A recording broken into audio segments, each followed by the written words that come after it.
Luxe, art de vivre, paillettes et services palace pour stars et grandes fortunes. Décryptage aux quatre coins de la planète. Côté face, des univers de rêve et de luxe pour célébrités et riches clients. Côté pile, les coulisses d'un business avec ses codes, ses secrets et ses exigences de star. Cap sur l'Inde, un pays en plein boom économique. Car si la majorité des Indiens vit avec moins de 2 $ par jour, le miracle financier a fait naître une caste de nouveaux riches. Capables de toutes les excentricités comme cette plaque en 007 en hommage à James Bond sur cette voiture de luxe.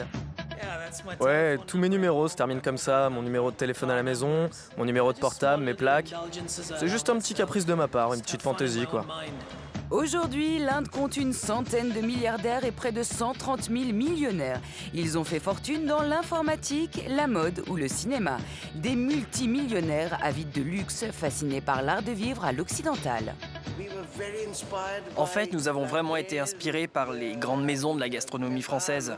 Nous voulions quelque chose de vraiment très similaire à ce que vous avez à Paris.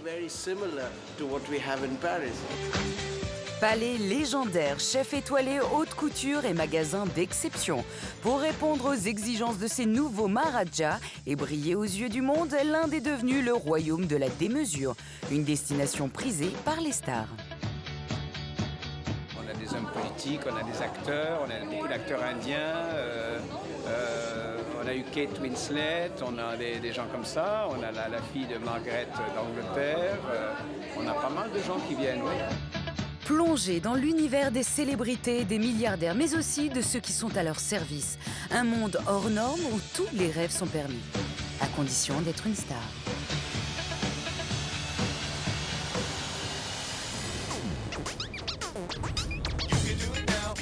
Hippodrome de Mumbai.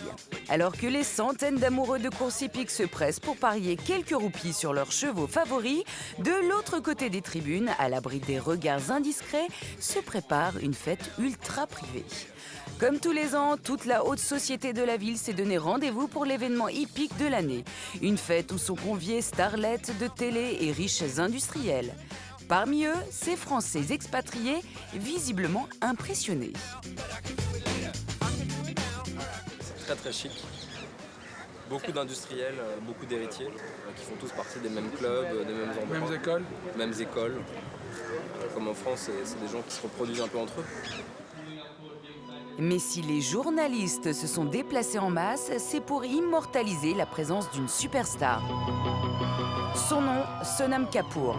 En 4 ans, elle s'est imposée comme la plus glamour des actrices du cinéma indien.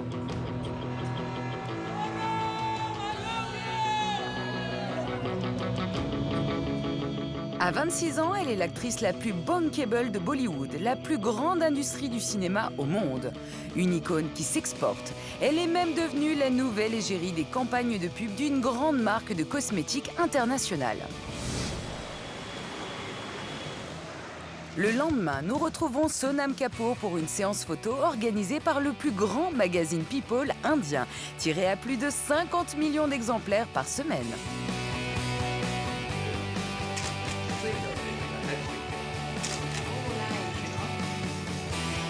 Une boutique de luxe réservée pour l'occasion. Un des plus grands photographes indiens, une dizaine de techniciens, le magazine a sorti les grands moyens pour honorer la star, qui ne se déplace jamais sans ses 3 assistantes personnelles. Ici, les acteurs sont traités comme des dieux, et pour cause. Loin devant Hollywood, le cinéma indien génère 40 milliards d'euros de chiffre d'affaires par an. Sonam Kapoor va faire la couverture du magazine, et c'est à elle que revient le choix final de la photo.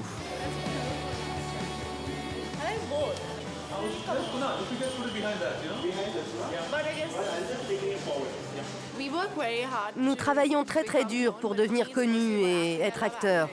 J'adore jouer la comédie, mais pour rester en haut de l'affiche et rester célèbre, il faut aussi faire des séances photos pour des magazines connus. Ça fait partie du métier. Sonam Kapoor est issu d'une grande dynastie du cinéma. Grand-père réalisateur, oncle producteur, tante actrice. Elle fait partie du sérail de Bollywood. Et pourtant, quand on lui demande quels sont ses modèles, la réponse est étonnante. Vous voulez que je vous dise qui est mon actrice préférée? C'est Juliette Binoche. C'est une actrice française, mais c'est ma préférée. Aujourd'hui, le salaire de Sonam est estimé à plus de 3 millions d'euros par an. La star fait partie de cette nouvelle frange de la population indienne ultra riche, avide de luxe et de démesure. Et s'il y a un homme qui a su devancer les fantasmes de cette clientèle, c'est Francis Vaxiarg.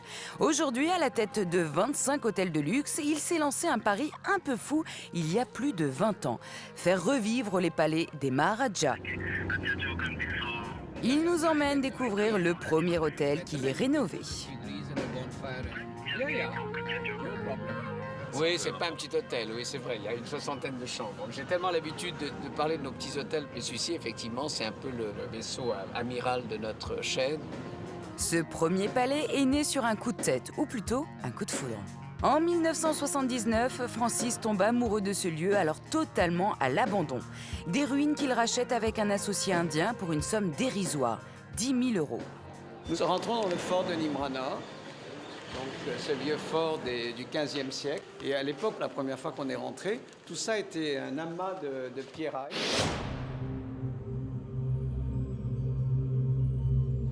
Il fallait enjamber tout ça, baisser la tête sous ce porche et rentrer de l'autre côté pour arriver au fort.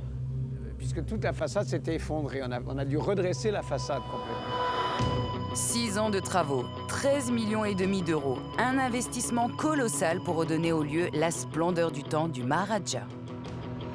La porte était intacte, le reste on l'a laissée telle qu'elle, avec le reste des fresques qu'il y avait. Mais tout ça s'était effondré. Ici aussi, le mur d'enceinte n'existait pratiquement plus. Alors ici, c'est un grand endroit, parce que c'est l'endroit où on voit le coucher du soleil. La partie ancienne du fort, elle s'arrêtait ici à ce mur d'enceinte. Tout ce que vous voyez là, ça a été construit ces dernières années par nous. On a agrandi le fort, on est sorti des murailles, on a construit la piscine, une première piscine, une seconde piscine, un certain nombre de jardins, des salons et puis beaucoup de chambres. Au fil du temps, le rêve de Francis a pris forme. 55 chambres toutes différentes, du mobilier d'époque, 7 suites de luxe. Ça correspondait à un besoin, si vous voulez. Les gens avaient envie de voir ce qu'était l'Inde authentique et pas l'Inde des 5 étoiles qui est standardisée, aseptisée, etc. Et ça, vous êtes vraiment dans l'Inde traditionnelle. Et je crois que ça, c'est une chose que les gens recherchent. Entrepreneur, Francis n'assure pas la gestion de ses hôtels au quotidien. Il n'y vient qu'1 ou 2 fois par mois. Bonjour, comment allez-vous? Qui se marie ici? Un réceptionniste qui se marie, un arrêt maladie, des problèmes personnels, un brin paternaliste, Francis prend des nouvelles de chacun. Depuis combien de temps travaillez-vous avec nous? 6 mois, non? Non, 1 an. Qui va partir en congé. Depuis la création de la société, Francis se voit en patron social proche de ses employés. Là, vous êtes dans l'antre, sous les ordres de... Namasté, sous les ordres de ce chef, Ashok. Plus qu'une posture, une fidélité à ses idéaux politiques qui l'ont conduit en Inde il y a plus de 40 ans. Je suis venu en Inde pour étudier les mouvements de gauche. Donc j'étais assez impliqué dans les mouvements de gauche dans la foulée de mai 68. Et pour moi, ça a été une révélation. J'ai adoré ce pays à la descente de l'avion. Je crois que tout était joué. Et puis après, je suis resté en Inde comme banquier. Donc j'ai un peu abandonné ma passion pour la politique. Et je suis devenu d'abord diplomate, ensuite banquier, un peu loin de ce qui m'avait amené en Inde la première fois. Ce soir, Francis a organisé un concert de musique classique dans l'amphithéâtre du Palais. Nous sommes vraiment très très heureux d'accueillir un très grand orchestre de France. Ils viennent de Rouen.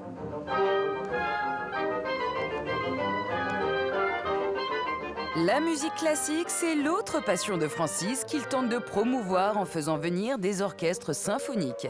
Sa façon à lui de se démarquer des grandes chaînes d'hôtels de luxe.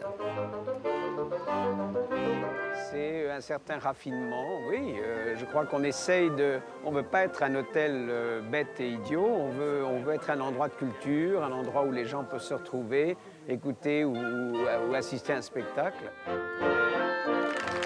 Un lieu de culture où Francis valorise également le patrimoine du Rajasthan.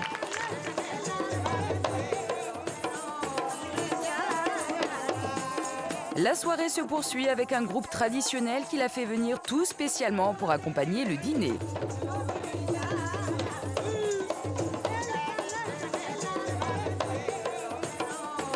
Et c'est dans l'ancienne salle de réunion du palais que le buffet a été installé. Au menu, des plats typiquement indiens.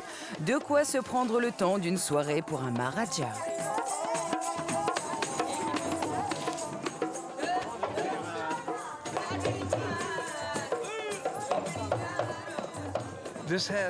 L'hôtel est plein de charme, c'est reposant, c'est plus traditionnel que ce que nous avons connu avant. C'est vraiment merveilleux. Et cet hôtel attire aujourd'hui de nombreuses stars et milliardaires. On a des hommes politiques, on a des acteurs, on a beaucoup d'acteurs indiens, on a eu Kate Winslet, on a des gens comme ça, on a la fille de Margaret d'Angleterre, on a pas mal de gens qui viennent, oui. Mais on respecte toujours l'intimité de nos clients, donc en général, on ne crie pas sur les toits qu'il y a un tel ou une telle qui est ici pour qu'ils soient véritablement libres de leur mouvement et qu'ils ne soient pas gênés. Aujourd'hui, le pari lancé il y a 25 ans est réussi. Avec 2,5 millions d'euros de chiffre d'affaires par an, cet hôtel fait des jaloux. Parmi eux, Vicky Oberoi, le fondateur de la plus grande chaîne de palaces 5 étoiles en Inde. À l'époque, il a laissé passer l'affaire. Monsieur Oberoi est venu, on l'a invité, on a pique-niqué avec lui à l'époque où on était en train de faire les travaux. Et il a dit, mais c'est fabuleux cet endroit. Et il avait envoyé en fait des gens de son équipe voir l'endroit, il en avait entendu parler avant nous. Et ils étaient rentrés en lui disant, non, il ne faut absolument pas y toucher, c'est en ruine, on ne peut rien faire, etc. Et il nous a dit, mes gens sont des idiots, on aurait dû le faire, c'est fabuleux, etc. On a dit, maintenant, c'est plus vous qui le ferez, c'est nous. Aujourd'hui, à la tête de 25 palais, Francis a misé sur l'authenticité et la tradition, contrairement à son concurrent Vicky Oberoi, qui a choisi de parier sur le luxe occidental et la modernité. Dans ce quartier ultra-moderne à la périphérie de Delhi, voici le dernier né de sa chaîne d'hôtels. Un palace 5 étoiles de 200 chambres.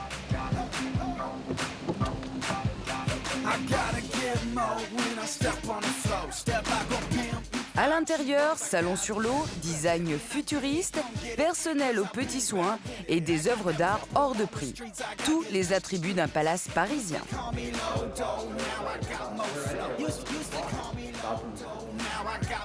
Kapil, le directeur, est très fier de nous présenter la suite la plus chère de l'hôtel, à 6 000 € la nuit. Allons visiter la suite présidentielle de l'hôtel Oberoi. Une suite ultra luxueuse de 600 mètres carrés et 7 pièces. 3 chambres. 2 salles de bain. Un majordome à plein temps. Des tableaux de plusieurs dizaines de milliers d'euros sur les murs. Un salon de 35 mètres carrés. Et clou de la visite, une petite fantaisie pour milliardaires sur la terrasse. Venez voir, c'est exceptionnel. Une piscine de 23 mètres de long qui fait toute la surface de la terrasse. Tom Cruise, Nicole Kidman ou encore Adriana Carambeu ont déjà pu profiter de cette piscine et de tous les avantages de cette suite. En particulier de son mini-bar où il serait vain de chercher une mignonnette. Le bar de la suite présidentielle est exclusif, avec des articles comme le champagne millésimé Dom Pérignon, qui est inclus dans le prix de la suite. Vous pouvez consommer n'importe quelle bouteille, comme cette bouteille de scotch de 20 ans d'âge. Ou pourquoi ne pas commander une bouteille de Château Haut-Briand de 1994. Et combien ça coûte, ça? Une bouteille coûte environ 1 600 €.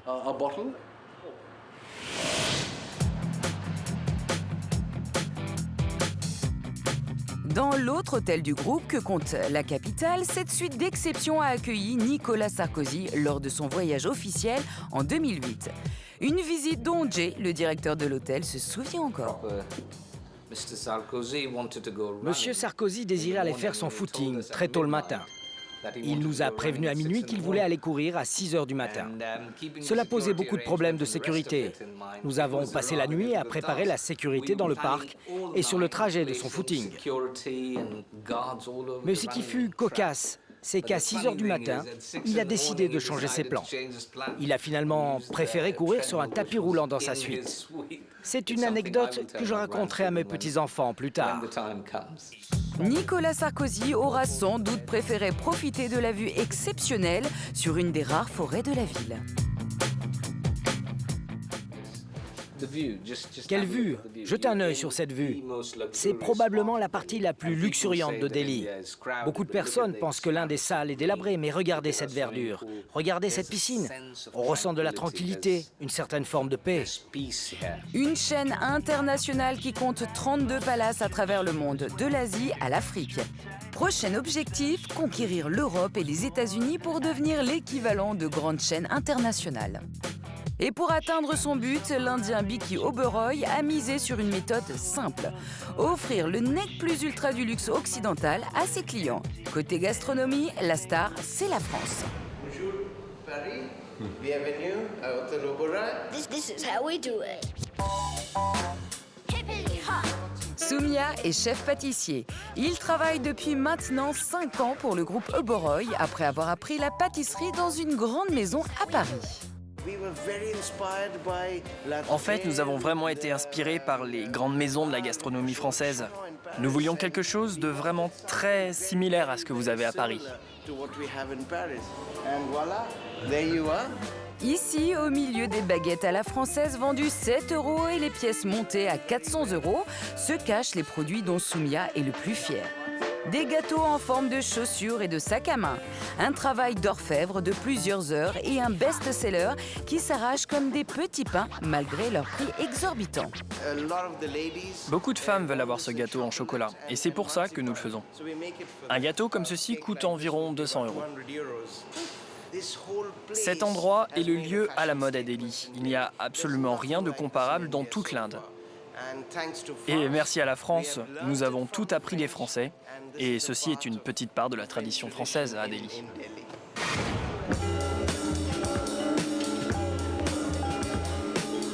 La France est un tel gage de raffinement en cuisine que l'hôtel a même fait venir un chef français pour former les chefs indiens. Faites des tranches comme ça. Daniel Hébé est le chef étoilé d'un restaurant de Lille sur la Sorgue, dans le Vaucluse. Une distinction exigée par le PDG d'Oberoi qui voulait l'un des meilleurs dans sa cuisine.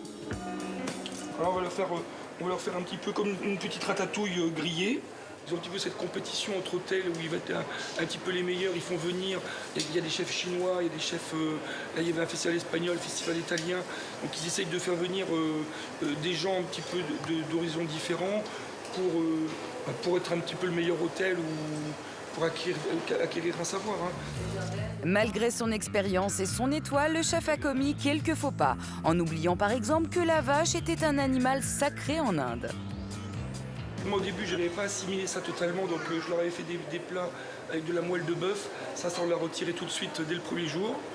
C'est gentil parce qu'ils voulaient remplacer par autre chose, par de la courgette, par quelque chose qui ressemblait dans la forme. Mais malgré cet incident, Daniel Hébé force l'admiration des Indiens, qui voient en lui le représentant de la gastronomie la plus réputée du monde. Pas étonnant que de plus en plus de Français, portés par cet engouement pour leur pays, symbole de luxe et d'élégance, viennent tenter leur chance en Inde en espérant y faire fortune. Aujourd'hui, ils sont près de 10 000 contre moins de 7 000 il y a encore 10 ans, attirés par le nombre de milliardaires en constante augmentation. Des Français qui vont même jusqu'à installer leur commerce au beau milieu des quartiers pauvres. Comme ici, à Mumbai, anciennement Bombay. Dans ce quartier des docks où la plupart des habitants travaillent dans le commerce du poisson. Des conditions de vie extrêmement difficiles, des habitations à la limite de l'insalubrité, où les gens vivent avec moins de 2 $ par jour. C'est pourtant ici que 3 Françaises ont décidé d'installer leur société. Dans cet ancien grenier à riz restauré se cache en fait un concept store d'un genre totalement nouveau en Inde et réservé aux plus riches. Il y a un an, Aurélie et ses 2 associées françaises, Julie et Cécilia, se sont lancées dans cette aventure un peu folle. L'avantage d'ici, c'est qu'il y a des entrepôts énormes et la place est rare à Bombay. Voilà, c'est une petite presqu'île, donc c'est tout petit, donc la place est rare. Donc trouver un endroit aussi grand dans lequel on allait pouvoir s'éclater, c'était pas facile. Petit clin d'œil au quartier, au milieu du magasin, ce conteneur servant de rayon enfant. Car ici, il est possible de tout trouver, à condition d'y mettre le prix. Sur 1400 mètres carrés, les riches fortunes indiennes peuvent se procurer des meubles, de la vaisselle, des vêtements, des accessoires de mode, des bijoux et même des fleurs. Et pour pouvoir passer une journée complète sans sortir du magasin, un café-restaurant a été créé en plein cœur de la boutique. Un concept né d'un constat simple pour ces Frenchies, installés en Inde depuis maintenant 4 ans. Good morning. Bonjour Divari. Qu'est-ce que je peux mettre en rayon aujourd'hui? Bien, on vient de recevoir cette caisse de vaisselle. Ok. On va la déballer et dès que c'est fait, on vous appelle. Très bien, ça semble bien. Je pourrais les mettre en rayon pour demain. Quand on se promène en Europe et que dès qu'on voit un truc qui est joli, on voit que c'est fabriqué en Inde. Et puis on est arrivé ici toutes les 3 il y a 4-5 ans, en se disant chouette, ça va être la caverne d'Ali Baba, on va tout trouver. Et en fait, on ne trouve pas, c'est-à-dire que tout est directement exporté. Donc l'idée première en démarrant ce magasin, c'était vraiment de trouver ce qui était accessible en Europe et fabriqué en Inde, mais de le rendre accessible pour le marché indien. Avec cette esthétique, donc du coup, de trouver des choses faites en Inde, mais avec cette esthétique un petit peu plus européenne, un peu moins ornementée, un peu plus simple. Mais pour réussir à importer ce concept bourgeois bohème en Inde, Aurélie et ses associés ont savamment mélangé le savoir-faire indien au chic et au luxe recherché par leur clientèle. Ici, on retrouve les bijoux de Jade Jagger, la fille de Mick Jagger, ou encore des vêtements d'un créateur adopté par de nombreuses stars comme Sarah Jessica Parker, l'héroïne de Sex and the City, et l'actrice Leighton Meester, qui joue notamment dans Gossip Girl. Et pour le moment, ça marche. Cette boutique a réussi à attirer les riches de Mumbai dans ce quartier des docks. C'est le cas de cette cliente, une de ces nouvelles fortunes indiennes. Elle vient 3 à 4 fois par mois pour dépenser des fortunes.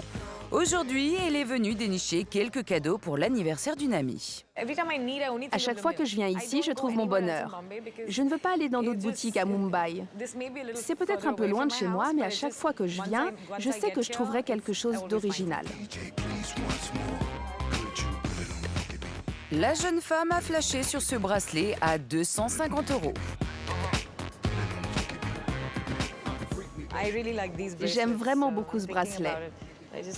Je n'en ai pas vraiment besoin, mais bon, je l'aime vraiment. Mais peut-être plus pour moi que pour mon ami. En moyenne, je dépense entre 500 et 700 € à chaque fois. Cette riche cliente aura au final dépensé près de 1 000 €, soit 10 fois le salaire mensuel moyen d'un Indien. Le marché du luxe en Inde est en plein boom.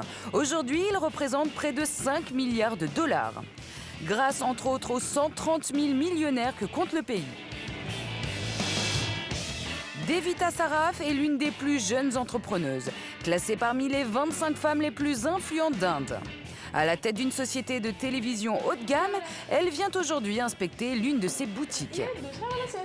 En 6 ans, sa société s'est imposée comme l'un des leaders du marché, avec un chiffre d'affaires de 60 millions d'euros.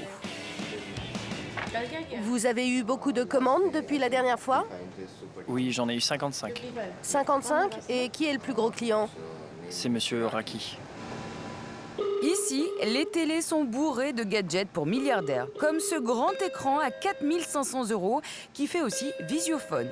Mais même à ce prix, encore faut-il pouvoir la faire fonctionner. Son interlocutrice ne décroche pas. Alors c'est à l'ancienne que Devita tente de régler la situation. Oui, appuie sur le bouton là, celui qui est à gauche. Non mais j'essaie, mais je ne comprends pas pourquoi ça ne marche pas. À chaque fois qu'on doit faire une démonstration, c'est la même chose, ça ne marche jamais. Au bout d'une demi-heure, son interlocutrice apparaît enfin sur l'écran et Devita recommence sa démonstration. Nous avons investi 11 millions de dollars et il nous a fallu 2 ans pour développer cette technologie. L'année dernière, nos produits ont représenté 5% des ventes de télé dans le monde. Mais c'est à l'autre bout de la boutique que se trouve la télévision la plus chère. Un bijou de technologie vendu 6 000 €.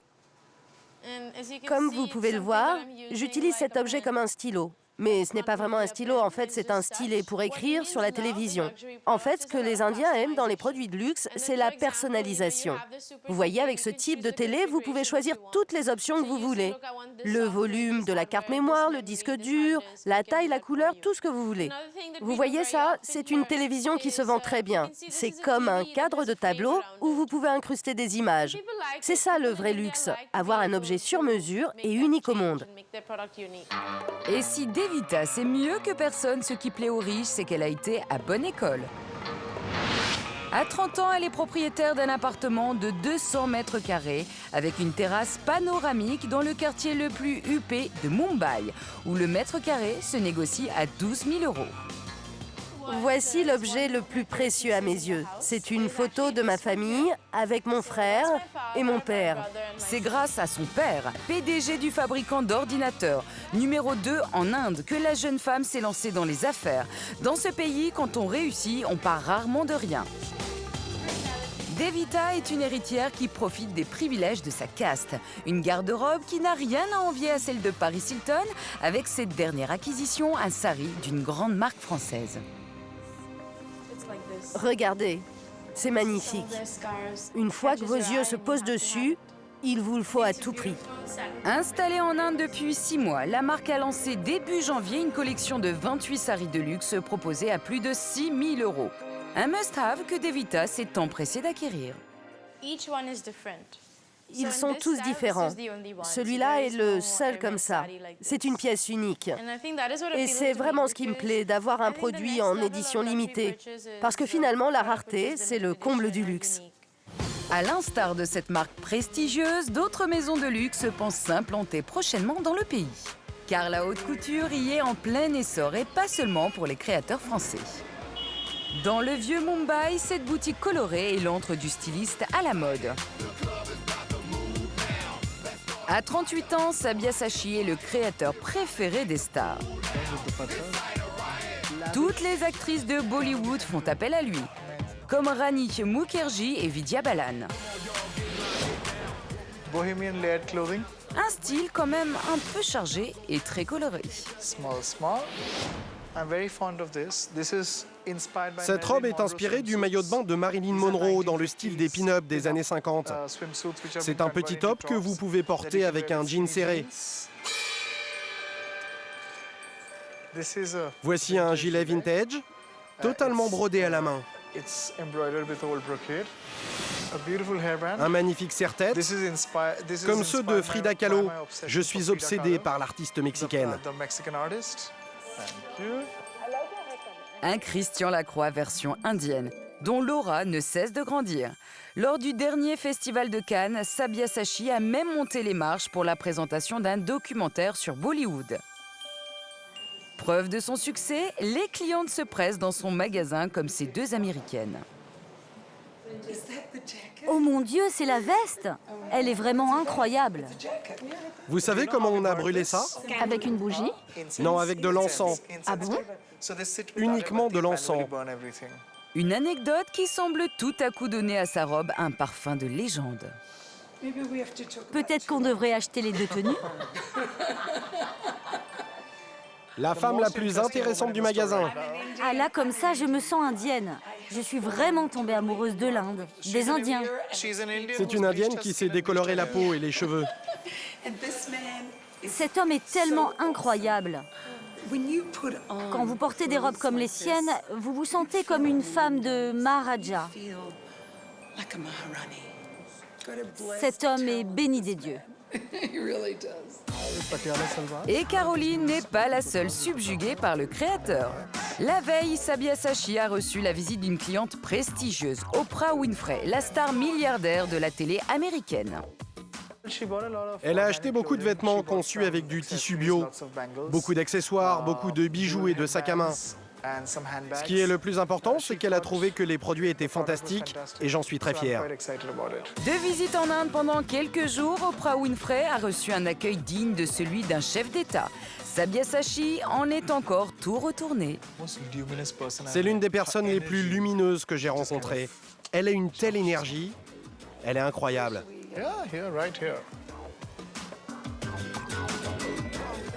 Est-ce que j'ai l'air d'un terroriste à côté de toi? On vérifiera sur la photo. Allons dans un restaurant très célèbre qui s'appelle Krishna. Vous allez me voir manger du crabe. Allez, allons dîner. Le soir, Sabyasachi fréquente les lieux les plus en vue de Mumbai, comme ce restaurant de poissons le plus réputé de la ville.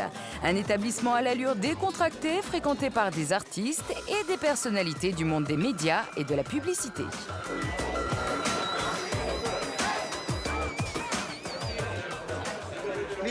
Il va me mordre ou il dort? Il a l'air très en colère. Grâce à sa notoriété grandissante auprès d'une clientèle cosmopolite, Sabyasachi espère avoir bientôt l'honneur d'habiller une actrice française. Pour moi, l'une des femmes françaises les plus belles, c'est Charlotte Gainsbourg. Je l'aime parce qu'elle est relaxe, elle est simple, elle est très sûre d'elle. Mais vous voyez, il y a quelque chose que j'aime vraiment chez ce genre de femmes. Elles ont tout pour elles, mais elles n'en abusent pas pour obtenir ce qu'elles veulent.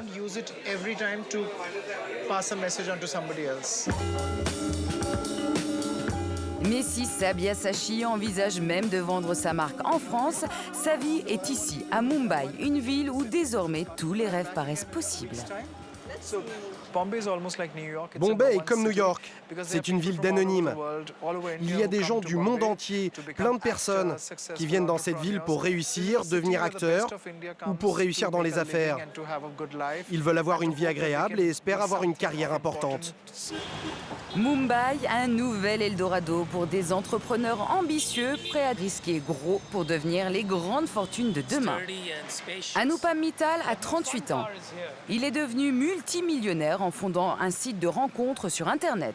De quoi se payer quelques caprices, comme cette voiture de sport à 120 000 €. De mon point de vue, c'est une des plus belles voitures que Mercedes ait sortie. Je l'ai fait venir d'Allemagne il y a quelques années. Je la prends uniquement le week-end. Parce que vous savez, ici, la circulation est vraiment complètement dingue. La conduire en ville, c'est impossible, à moins de vouloir la rayer. Petite fantaisie pour ce fan de James Bond, sa plaque d'immatriculation, qui se termine en 007.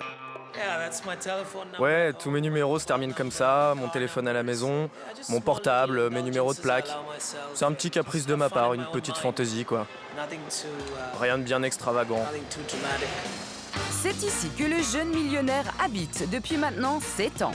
Un appartement de 160 mètres carrés au dernier étage, dont la valeur approche les 3,5 millions d'euros. Une décoration sobre, mais dans le plus pur style indien. Un salon de 25 mètres carrés, des œuvres d'art hors de prix et 2 domestiques 24 heures sur 24. Et voilà mes 2 employés.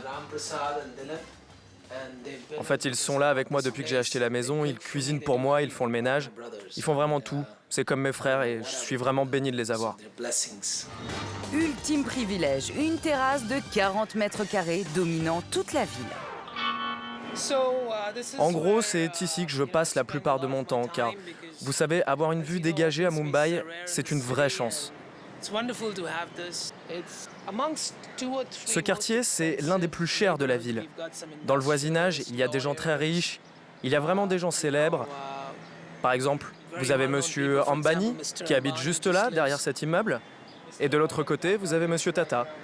Des voisins prestigieux, Ratan Tata, le milliardaire célèbre pour avoir lancé la voiture la moins chère du monde, et Rakesh Ambani, 4e fortune mondiale avec près de 27 milliards de dollars et qui aujourd'hui détient le record de la maison individuelle la plus chère du monde.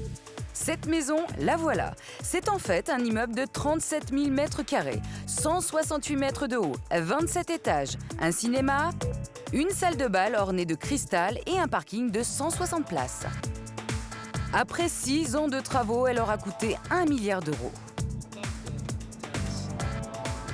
Mais Anupan Mittal n'a pas que des voisins aussi fortunés. Depuis sa terrasse, le jeune homme a une vue imprenable sur l'un des plus grands bidonvilles de la mégalopole. À Mumbai, 10 millions de personnes vivent dans ces slums. De ce côté-là, vous avez un des plus grands bidonvilles du pays. Et vous avez aussi les personnes les plus riches du monde qui vivent ici.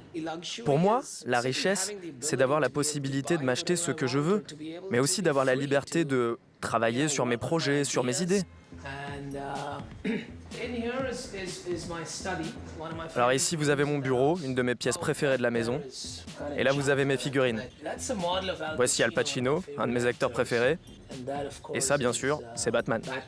Al Pacino et Batman ne sont pas ses seuls dieux. Voici mon petit temple. Il y a aussi Ganesh, la divinité à la tête d'éléphant, auquel le Golden Boy consacre une prière tous les matins avant de partir travailler.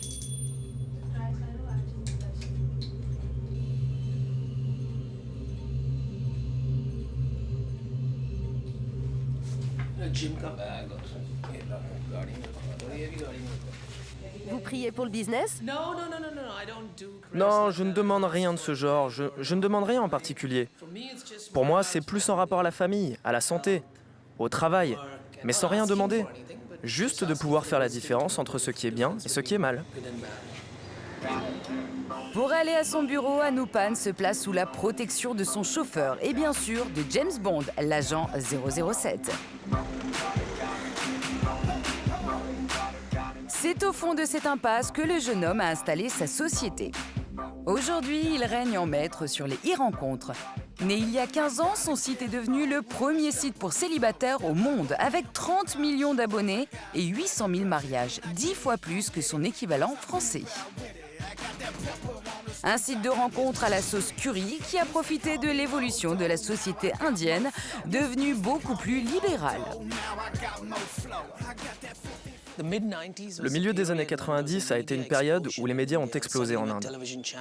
Beaucoup de nouvelles chaînes de télévision sont créées et la société a été très influencée par de nouvelles conceptions venues de l'Occident. Le modèle familial a commencé à se désagréger, il y a eu beaucoup plus de familles recomposées.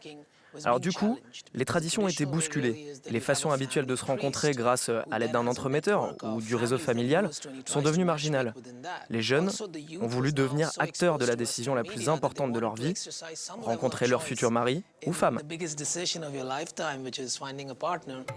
Aujourd'hui, la société affiche un chiffre d'affaires de 40 millions d'euros par an. Un succès qui doit beaucoup au flair et à l'audace de ce Zuckerberg indien. Lorsqu'il se lance, il veut à tout prix appeler son site Shadi, mariage en hindi. Mais problème, le nom est déjà déposé. La personne qui détenait le nom de domaine nous a demandé 24 ou 25 000 euros pour nous le céder. Vous savez, à ce moment-là, c'est tout ce que nous avions en banque. Mais j'avais l'intuition que nous devions racheter ce nom, donc nous lui avons tout donné. À cette époque, cela paraissait complètement fou et beaucoup de gens, dont des amis, m'ont dit que j'étais devenu dingue d'avoir dépensé autant d'argent. Un pari réussi. Sa fortune personnelle est estimée aujourd'hui à près de 20 millions d'euros. Le plus grand marieur d'Inde est encore célibataire, car pour l'instant, il ne semble préoccupé que par les affaires. Sa dernière lubie, ouvrir une chaîne de café branchée à Mumbai. Il vient se rendre compte de l'avancée des travaux dans le premier établissement. Jérémy, t'enfuis pas, t'as peur des caméras ou quoi? Pour mener à bien ce projet, il s'est associé avec Jérémy, un Belge installé en Inde depuis 5 ans. Je sens que ce lieu va faire un carton. Anupan, je te fais déguster ça? Oui, bien sûr. Ça vient d'où? D'Allemagne? Allez, à ta santé. Tu aimes? Ouais, c'est super. Anupan n'est pas venu depuis 10 jours.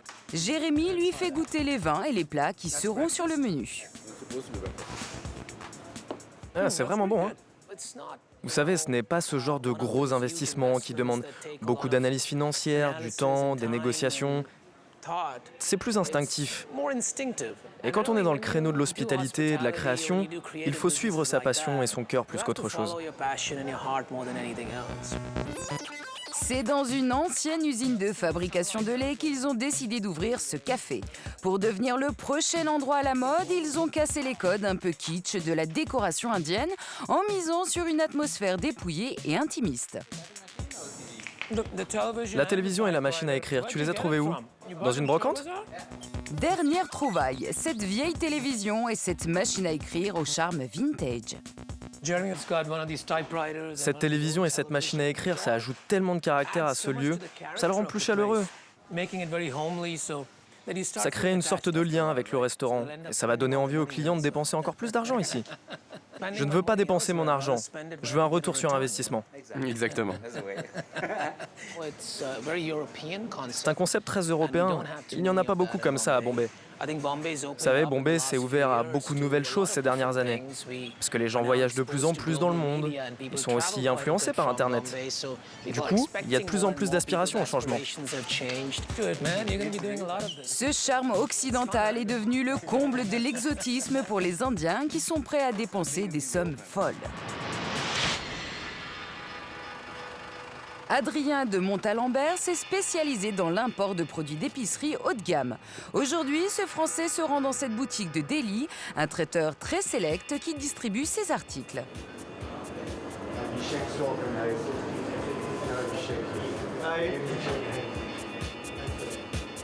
Et la gamme des produits proposés par Adrien est très large, du plus luxueux à des produits qui peuvent sembler banals en France, mais qui ici se vendent avec un joli bénéfice comme cette moutarde.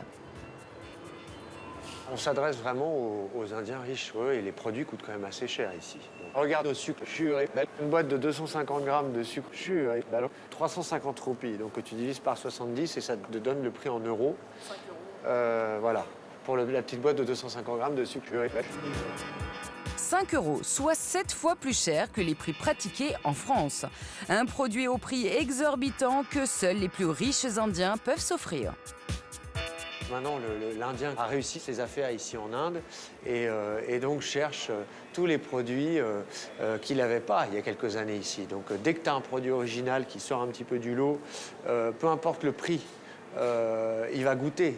Et si tu lui vends un produit qui est bon, il rachètera ce produit. Et Adrien ne perd pas le nord. Donc, je vous emmène dans les cuisines et on va aller voir un peu... Avant de partir, il profite de sa visite pour faire un peu de relations publiques. Hello, chef. Bonjour, chef. Hello, the team. Bonjour à toute l'équipe. Je voulais vous dire bonjour et vous voir au travail. See you at work, guys. Ah, mais venez, je vous en prie. J'étais en train de faire des pâtes. Donc vous voyez que même les chefs maintenant indiens savent très bien cuisiner les pâtes, donc ça fait plaisir. Et on va le laisser chef terminer son boulot. Thank you chef. Nice to see you, take care chef. Beautiful, beautiful guys. Thank you so much. Voilà, bon bah il a le sourire, donc il devrait nous repasser quelques commandes très vite. Donc tout roule, c'est dans la boîte, on n'a pas perdu de temps. Un bagou de VRP et une confiance inébranlable qui commence à porter leurs fruits. 6 ans après la création de sa société, le jeune homme voit son business décoller. Il emploie une dizaine de personnes et représente une quarantaine de marques. Et parmi les plus gros succès, les produits de luxe français. Alors ici, à votre gauche, vous avez nos fameux foie gras. Et évidemment, le foie gras, les Indiens qui voyagent connaissent ce produit, c'est le luxe à la française. Donc vous voyez les petits œufs, ça véhicule le luxe à la française avec un packaging et puis la boîte classique avec, vous voyez, toute l'histoire de Paris autour. Et surprise, la meilleure vente n'est pas forcément celle que l'on croit. Alors ça, c'est un de nos best-sellers, les limonades traditionnelles françaises, qui est la boisson sans alcool la plus chère en Inde. Et ça se vend très bien, il faut qu'on continue de construire cette marque. Pour construire cette marque, il a une idée. Devenir le sponsor d'une soirée.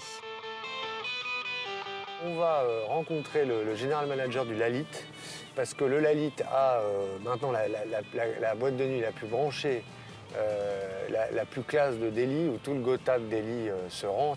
On peut voir la Ferrari cachée sous son drap, là. Et dans 2 semaines s'organise une grosse soirée qu'on devrait sponsoriser, parce que c'est le meilleur endroit pour moi pour pousser la marque Lorina. Donc je viens voir cette nouvelle boîte. Cet hôtel est le dernier né des palaces 5 étoiles à Delhi. Sa boîte de nuit est fréquentée par la jeunesse dorée indienne et des DJ du monde entier viennent ici pour mixer. Bob Sinclair y a récemment embrasé le dance floor.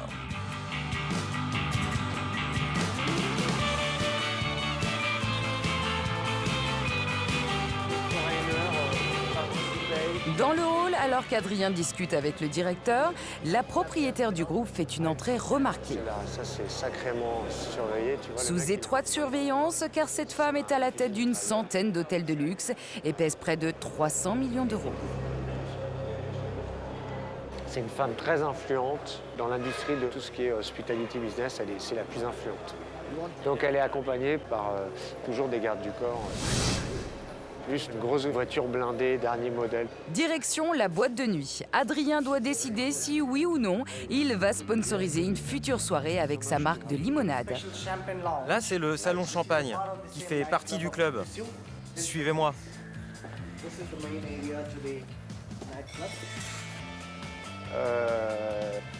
Donc voilà, donc là on a une idée du club. Là, on retrouve un club qu'on connaît et qu'on peut retrouver à Paris. Les enceintes sont juste hallucinantes. Je crois qu'il s'est payé le dernier cri des enceintes. C'est pour ça que tous les grands DJ viennent mixer ici. Effectivement, il y en a pour plus de 200 000 € de matériel. C'est un très gros investissement. Rien n'est trop cher pour séduire la jeunesse dorée indienne qui s'est profitée des fortunes amassées par leurs parents. On a besoin de montrer sa fortune, on a besoin de montrer sa richesse, on a besoin de dépenser. Et donc, les parents, non, parce que c'est ceux qui ont créé cette fortune. Mais les enfants, je pense, je le vois, s'amusent, profitent, font du shopping sans compter, s'amusent sans compter, jusqu'au bout de la nuit, répètent l'aventure le lendemain. Et voilà, si on peut dire, la vie des nouveaux riches en Inde. Adrien est convaincu. Dans quelques jours, ce sera limonade pour tout le monde. Loin de s'arrêter aux frontières des grandes villes, le luxe est en train de conquérir l'ensemble du pays et même les campagnes les plus reculées. Nous retrouvons Francis, notre patron d'une chaîne d'hôtels de luxe.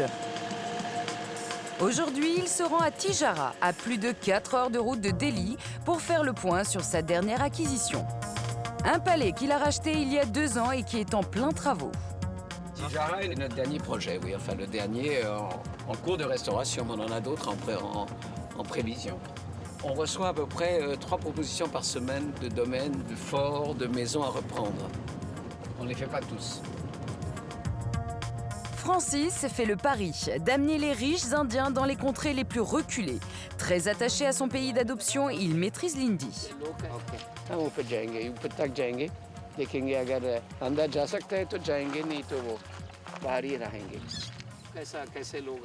Le palais n'est plus très loin, on le devine en haut de cette colline.